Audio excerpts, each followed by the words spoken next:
हमारे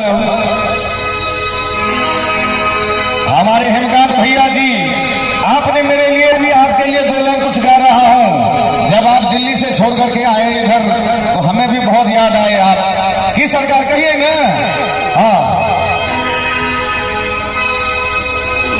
जब मैं दिल्ली में था तो आपके लिए गाता था कि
बरुआ के मामा सेठ जी के मामा, इनका तरफ से 501 टका के पुरस्कार और संगे बरुआ के बड़का चचा जी सम्मानित गोपाल जी की तरफ से 251 टका के पुरस्कार हम समस्त कलाकार आभारी छिए। और कहा